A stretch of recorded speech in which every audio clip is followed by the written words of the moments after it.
What is going on, guys? Welcome to Greggles TV. In this video, we're gonna go through the 5 reasons, plus I'm gonna throw in a bonus one, so it's really 6 reasons why you should not buy a Galaxy Z Fold3. Now, I've also made a video of some reasons why you should buy it, and I'll link that down below if you wanna check that one out after this.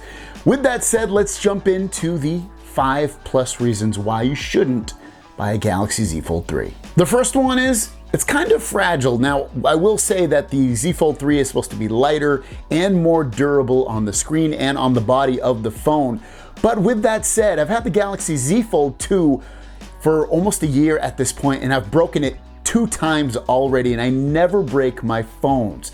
These phones have a folding mechanism, and they are just generally not as tough as some traditional phones, and the cases aren't as great as they have been on other phones as well. When you factor those 2 things together, you get a phone that is a little more fragile than other phones in the past. Now, other phones too, if you drop it, most likely it will crack or break.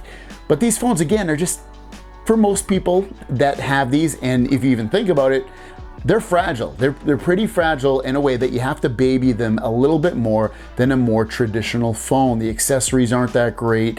The overall build quality is nice, but it's not as durable as other phones. You have to be wary of that. So number 1 would definitely be the fragileness of these phones overall. Number 2 would have to be how large these phones are. Now, don't get me wrong, when you have the phone like this, it's really small, actually too small for me anyway, to use the keyboard. Some people love it like this. My wife absolutely loves it when it's this small. She can use the keyboard. It's beautiful. Again, she's happy with it. But for me, I always want it this large, completely wide open. And some people, it's gonna take a little bit of getting used to. Now, I fixed that problem of it being so large because I put a pop socket on here, or I put a ring holder on the back, which I will link down below if you wanna pick one up.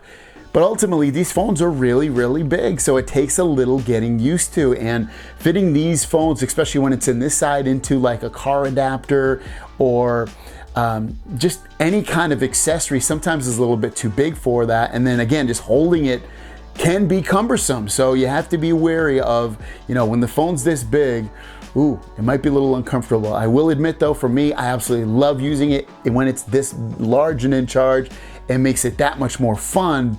But on the other hand, it can feel pretty big. Number 3 has to be the price. Now, in the past, the Galaxy Z Fold 1 and 2 have basically been about $2,000, and the Z Fold 3 is due to be anywhere between $1,699, maybe up to $1,899. And with that said, it is a price drop this year versus the last couple of years, but it's still literally like the most expensive phone that you'll probably ever buy or have bought. Because most phones are, usually $1,300 or $1,400 at the most. A lot of the time you're getting the phone for about $1,000. So to spend $700, $800, $900 more on a phone versus something you've done in the past is a big buy. Now, to counteract that, obviously, you might be paying this on payments. And at that point, maybe it's only $10 more a month versus the last phone. Or maybe you're paying it for it all up front, or trading in a bunch of phones, or 2 phones, or 1 phone. Then it obviously cuts into the cost, but still, just the price overall.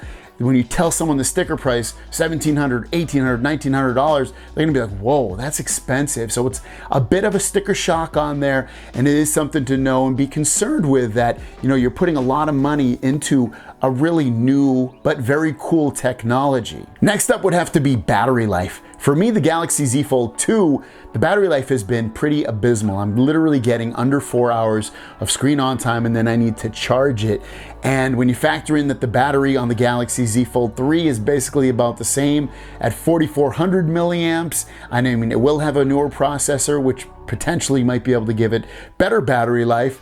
And then also factor in that it's only gonna have 25-watt fast charging, just like the Galaxy Z Fold2. You're looking at battery life that probably won't be all that great, especially when you're factoring in that if you run the front display at 120 hertz and the inside display at 120 hertz, that eats up battery life.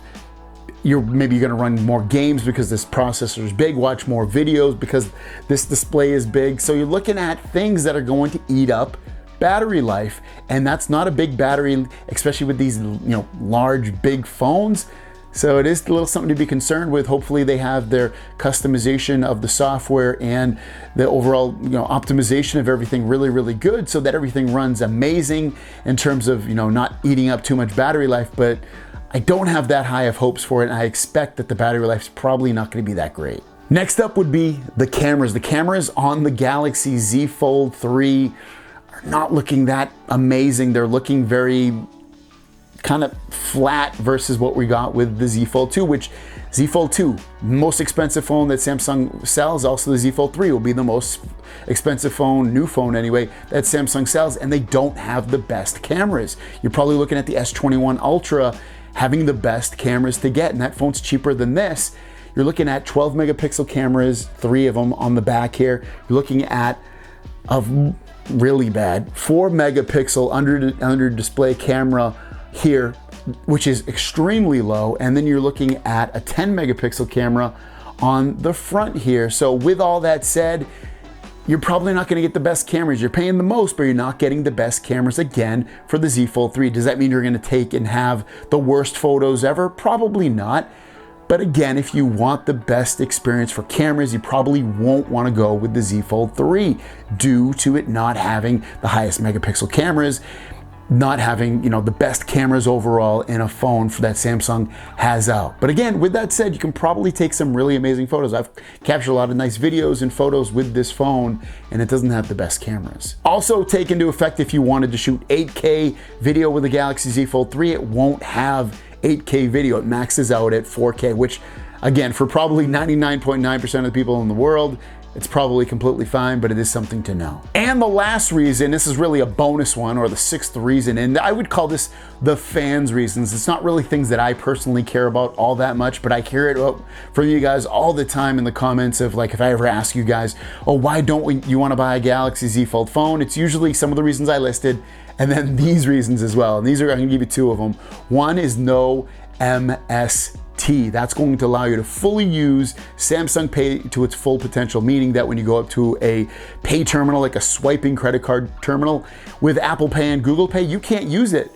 But with Samsung Pay in the past, you could go up to a swiping terminal and just put your phone right, along that swiping terminal, and it would work. Samsung Pay was amazing with that. It's a little chip that was built into the phone. They've since removed it. It's not going to be on the Galaxy Z Fold 3 either. So that's one reason right there. The other one is no microSD card support. So the only storage that you're going to get is the storage built into the phone. So if you're coming from an older Samsung phone where you had microSD card storage expansion, you could pretty much add as much storage as you want and take it out and move it and be fine with that. You don't get any more of that. You only have the storage that they give you, which most likely would either be 256 or 512 gigabytes of storage, which should be and probably is plenty for 90%, if not more, of the people in the world. But if you're used to that and you need that microSD card expansion, do not get the Z Fold 3. There you guys go. Those are my reasons for not buying the Galaxy Z Fold 3. I'm buying it. I'm very excited for it. I love the Fold line. It's a very exciting phone. It's a very fun phone. So I wanted to make this video, kind of make that devil's advocate thing, the devil and the angel. If you want to watch my reasons to buy it, I'll list that down below. And this was my reasons. If I left anything out, put it in the comments down below. Thanks for watching. Have a great day, and we'll see you down the road.